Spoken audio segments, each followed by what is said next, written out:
Joining me now are the two stars of one of last year's most talked about movies, Red, White, and Royal Blue, Nicholas Galitzine and Taylor Zakar Perez. By the way, also a bit of a mouthful, those names, you guys, but welcome to the podcast. How are you? I see what you did there. Yeah, Jared. Well, that was not subtle. It was low-hanging fruit. I wasn't trying to be, so I'm glad. Yeah. I wanted to make sure all the fans picked up. We might have some full puns going on in this entire interview, so we'll see how that works out. But thanks so much for joining me. How are you guys? I'm great. I'm fantastic. Happy to be here. Happy to see both your faces. I am not happy to see Taylor's face, but I am happy to be here. Oh boy. Well, maybe we'll just put up a piece of paper. I know. On that I was screen. trying to see if I can take him off, hide him, hide participants. Yeah, there you go. Yeah, one of those kinds of things. I have a Post-it I'll put over your face, Nick. Easy enough. See. We're making this all work out just fine. I got to say, though, this really, it feels like such a great insight window into the relationship that you guys developed over the course of this film, which I feel like I completely understand why. And we'll get into some of those specifics a bit later, but I want to start here because, the film debuted on August 11th. At that point, we were about a month into the actors' strike. And I know you guys were able to do a few interviews prior to that starting, but you didn't really get to do the full promotional tour like we usually see for a film, much less get to publicly celebrate its success and interact with fans who are, really going crazy for it on, Instagram and TikTok. But I have to assume, obviously, you guys were seeing a lot of that. Were you talking and, sharing all of that with each other privately? I generally speaking, being online scares me quite a lot, but we would kind of, I feel like, I remember us kind of dipping into it and then being like, oh, it's good. And then I kind of going away. But just to this day, it's pretty amazing to see the resonance it's been able to have. Yeah, it was a little scary because you're if a tree falls in the woods doesn't make a sound. And that's kind of what it felt like when the movie came out, because we're okay, it's out, but we can't do much about it. And so we just kind of had to wait, like Nick was saying. And so the amount of text message links I got about, reviews or interviews or just fan responses were nonstop. And so I kind of, as Nick was saying, left it to my nearest and dearest to kind of inform me on the film's success. Yeah. Let others be kind of a filter for you. That's fair. I appreciate that and respect that. Is it fair to say this is one of those phenomenons that did you see your social media followings grow in the process? Yeah. Yeah. Nodding heads. Yeah. It happened. Yeah, we did. I think we were texting each other mate. Yeah. What is going on? Yeah. I felt like we had a nice base from both of the films that we did before. Yeah. And then you just saw this uptick in following and you're like, oh, wow, this movie really struck a chord. And that was a great barometer to see how well it was doing, I guess. The thing I think is so cool, special, however you two want to categorize it, is that, all these months later, fans are, they're catching up with each of you outside of events to autograph books or photos. And there's this whole thing going on right now on social media where we see you two are signing over each other's faces or drawing little mustaches. Okay. I want to step in here. I want to step in here because I did not know that this was happening until I saw this in person and someone told me they were doing it. This little fucker over here, he's disrespecting my body of work. He's disrespecting me as a human being. And so I retaliated. So I just want to make that very clear. Someone has to strike first, right? And then it's just a response. Taylor, what possessed you? What have you got against me? I honestly have nothing against you. I think the fans just are always excited when a new piece of magazine or some new photograph comes out. And I don't know, I feel like it's indicative of kind of who we are as people, but who we are as characters in the project, that we do just kind of mess with each other and one up each other. And so when I saw our face in the GQ, I probably signed 100 of them. And so by the 101st, I was like, you know what? This could be really fun. And now it feels rude to not sign on each other's faces, It's like, I feel like that's what people want when they show up with books and stuff now. Yeah. Well, but also I think that it kind of speaks to a bit. I mean, what does it mean to you guys that fans have supported and loved the two of you in the way they have as, their Prince Henry and first son Alex? Take it, Nick. Okay.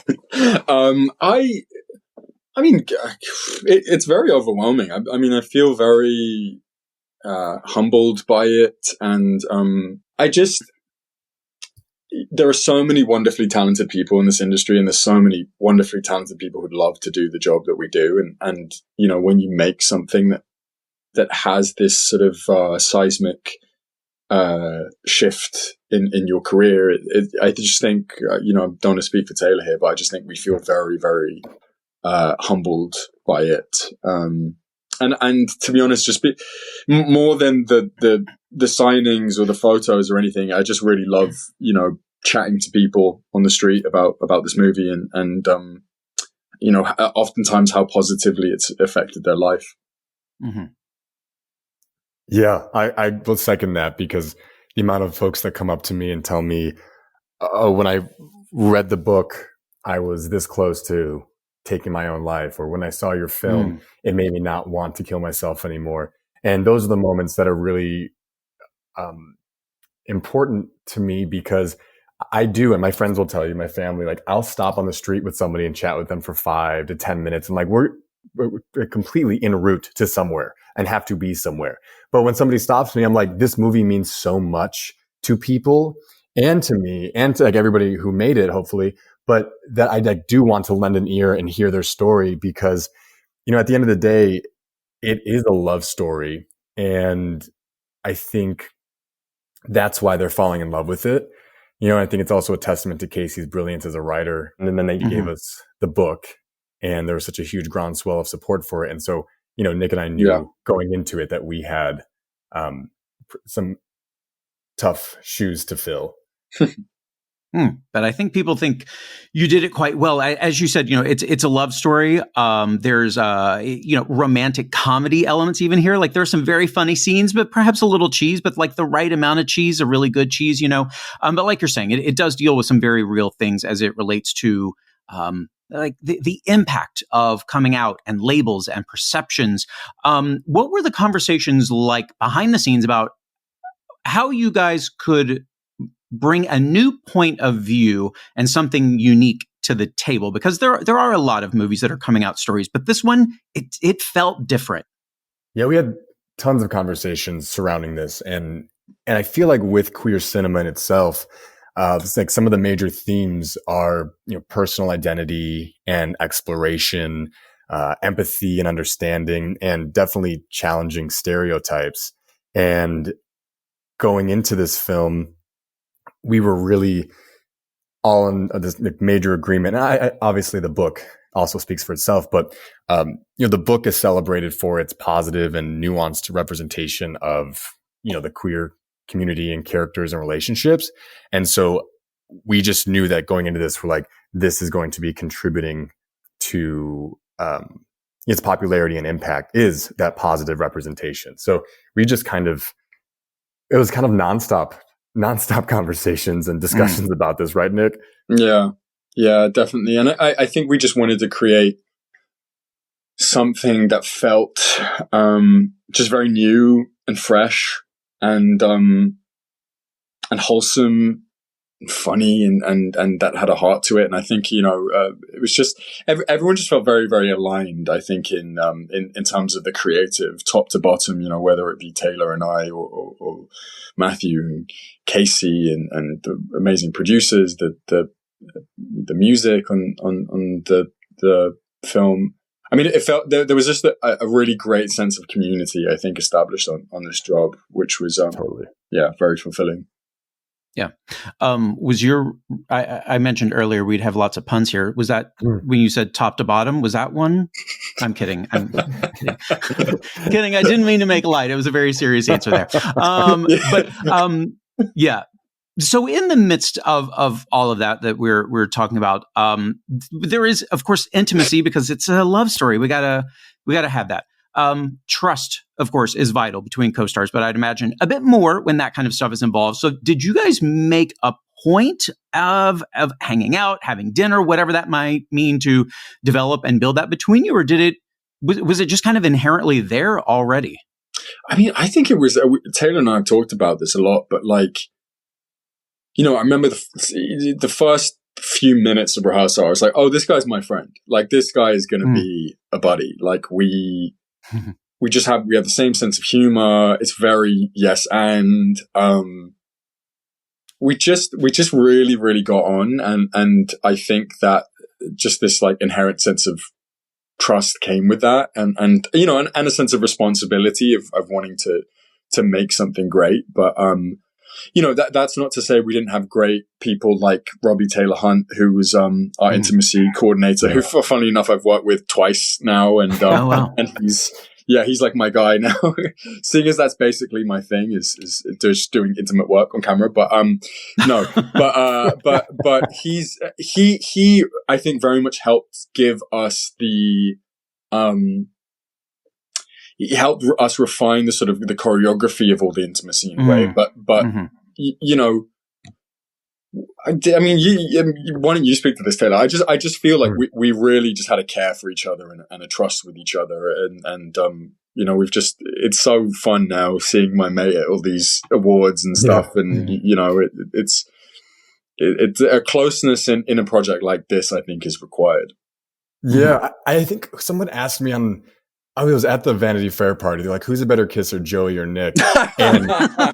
And it took me by surprise because legitimately it's such work, that it doesn't even go into that territory for us, that you're like, I guess, I don't know how to answer that question, because like the actual romance there is not there. It's like, it's all, as if.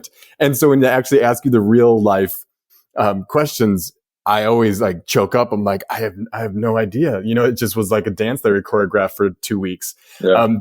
And what Nick was saying, like when we first, cause we had our chem read first and then we met like a week later. And I think we were really lucky that, Matthew comes from the theater. So we had a solid week of rehearsals together, going over scene by scene with the different characters. And usually on set, you'll get 1 or 2 days to maybe just read through it with the director. And with us, Amazon really allowed Matthew to have time with us. And because of the subject matter and because how important this book is and how beloved it is, I know that, he wanted to get it right. And Nick and I knew that going into it. We're like, okay, buddy, like we're in this, no messing around. We're like having fun, of course, because like the best part of acting is the fun and the work.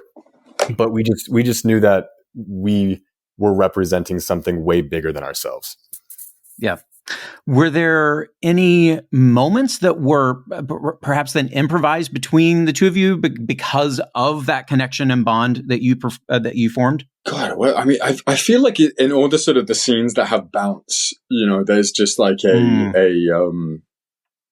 just like I think the storage closet, there was a lot of like funny physicality in that, and also trying to make the space seem smaller than it actually was, because we actually had a lot of room, to be honest, and we had to kind of make it seem even more cramped. But I don't know, Tay, what would you say, mate? I feel like I think as you said in an interview we did together, like script is Bible, right? Even though it was adapted to a screenplay from a book. And so we really, and also Matthew being a playwright, he was very honest about the lines and being word perfect. And so I feel, and also Nick and I couldn't be any different than our characters. I think I think Alex is he's like a cannonball when he comes into a room, and Nick's character is a bit more reserved, and so we really had to click into that. And I think I was able to be more goofy on set before setups, and sometimes Nick would have to be a bit more, ready for the scene and in like a more serious manner. And so I feel like we got our kicks in like the hair and makeup trailer, like joking with each other and like and holding. But like when we were on set, it really felt like not that there was no room to improvise. I don't know. Correct me if I'm wrong, Nick. It just felt like there was such weight and depth to the lines already that we were like, okay, if you say it in a different way, it might mean something else to the audience. And it's so important to get this message across, or this is the meaning of the scene. And this is how the characters and the story arcs. And, you know, I don't think it's not a negative thing to say that, you know, you have different directors and different director writers and like Taylor was saying before, Matthew coming from from playwriting, I mean, words are his sort of almost principal concern in the sense. And so he wrote the script very, very specifically. And so, you know, you want to give justice to that. I think you want to give credence to that. So, yeah. Yeah, that's a great way to put it. Sarah Shahi, I gotta say, she gets a bit of an eyeful at once. I mean, I guess audiences do too. But anyone who watched Minx, well, yeah. But yeah, my question here, what was the scene when she walks in on you guys? I mean, Nicholas, you're like, you know, tucked away in a closet or whatever. Taylor, you run out into the room. Was that all planned out? Is there a conversation on the day about like what state of undress she finds you guys in? How's that work? I will take this one. Yeah. Sarah is a whirlwind when she comes into the room, and she's so funny too. She's hysterical. And I love working with her. We both loved working with her. And she comes in with this plan. She's like, all right.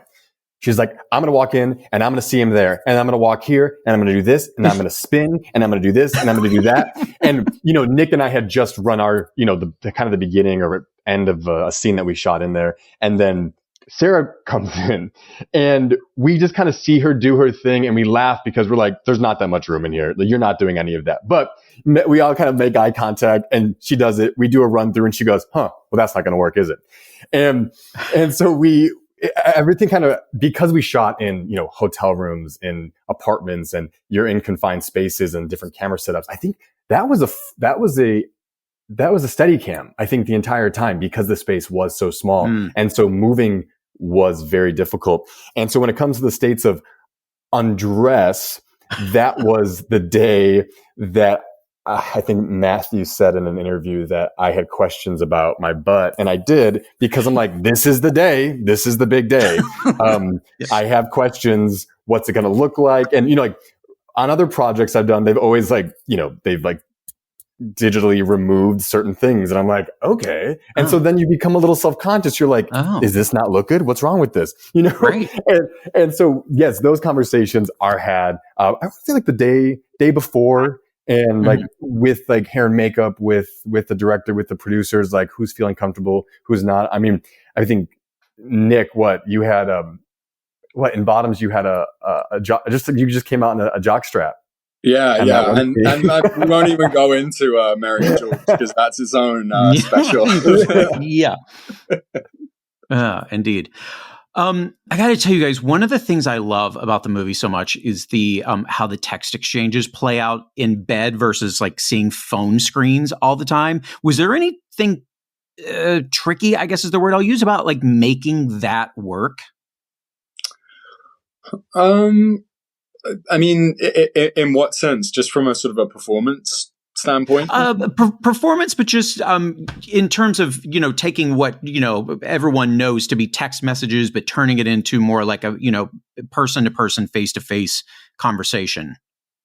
I feel like that was a Matthew thing. Because it was quite a conversation I remember hearing. They're like, we don't want it to be the typical, you know, zoom in on the phone. We want it to be a bit more interactive and fun, and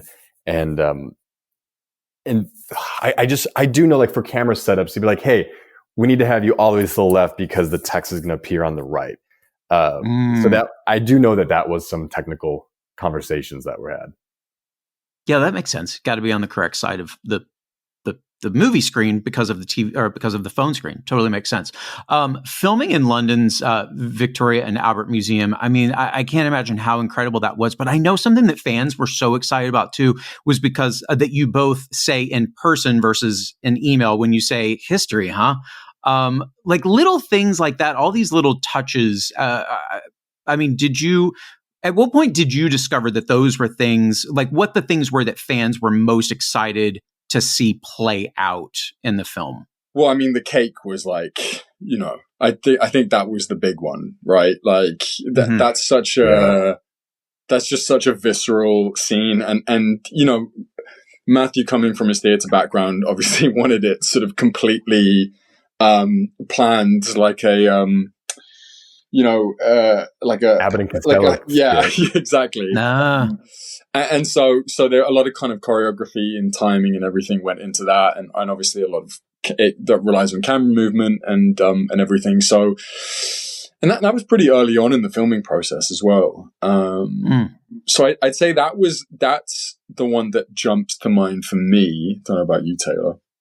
Oh, the cake is, I think, the cover of the book, and that was a particularly tough one for me because, the comedy and stuff was so much fun that we rehearsed that.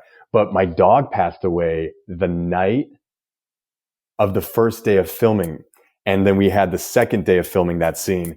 And so I come back, I find out my dog passes away. And then I text Matthew and Nick. I'm like, hey guys, I'm going to be strictly professional tomorrow. I'm going to be fine. But I'm just going to probably be a little different because I'm, a 10-hour flight from the dog that just passed away. And then I get there. Everybody's looking at me with these sad eyes. I'm like, fuck. What's wrong? And then they're like, we're so sorry. I'm like, did you guys send a company-wide email? Telling everybody about this? Everyone's like, would you like some tea? Do you need some tea, Taylor? I'm like, I'm okay. Thank you. And I was like, well, now I have to be good. Now I have to be okay. But the cake scene was major. It was just so much fun. I mean, we rehearsed with, what did we rehearse with? Icing at I don't even know which rehearsal. The glass and everything.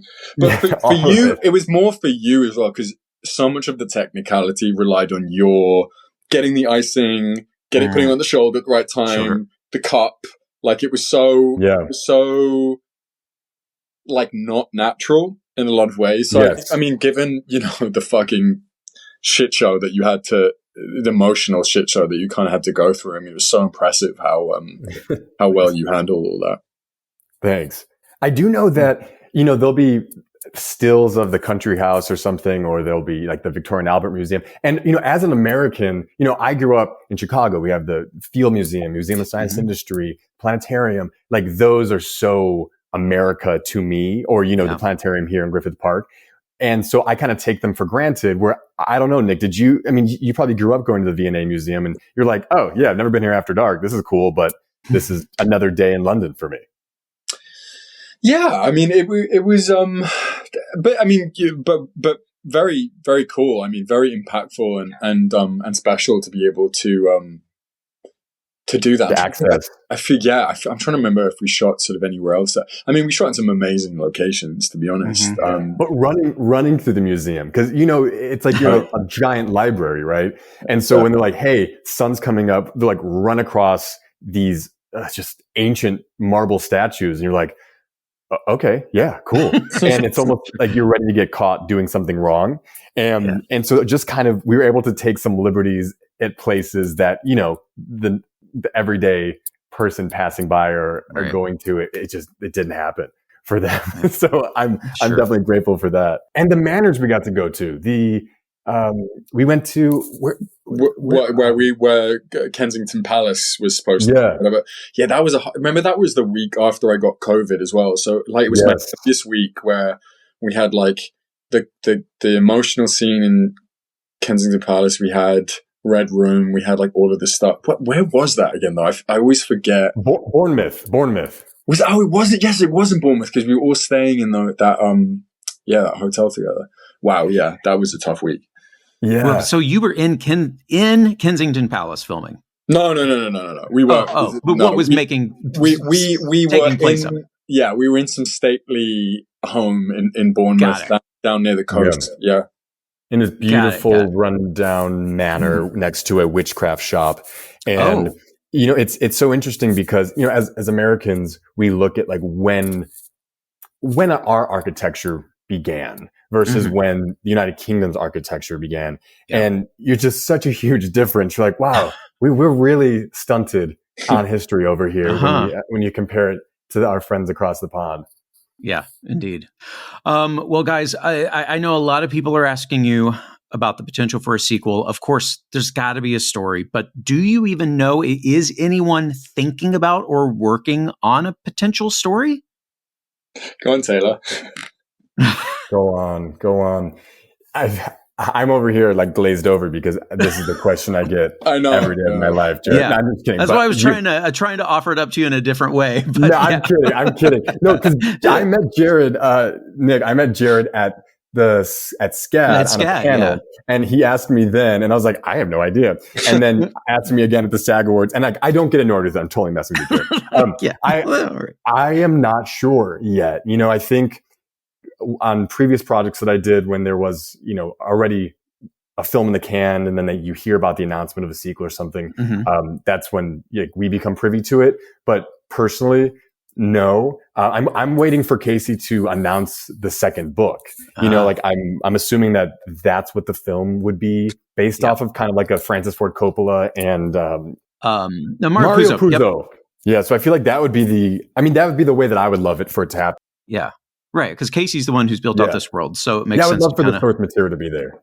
Yeah, exactly. Yeah, because Matthew got the opportunity to adapt it, but Casey is the brain behind this world and these characters, and you would want Casey's touch in there because they're so smart and kind and just sees, this world is such a what if world, and to have another one of those films like this that had such a great response, and in countries where it's quite literally illegal to be queer in these countries, it was number one on Amazon. So that throughout the world, there's 8 billion people, there's 8% of them identify as LGBTQIA+.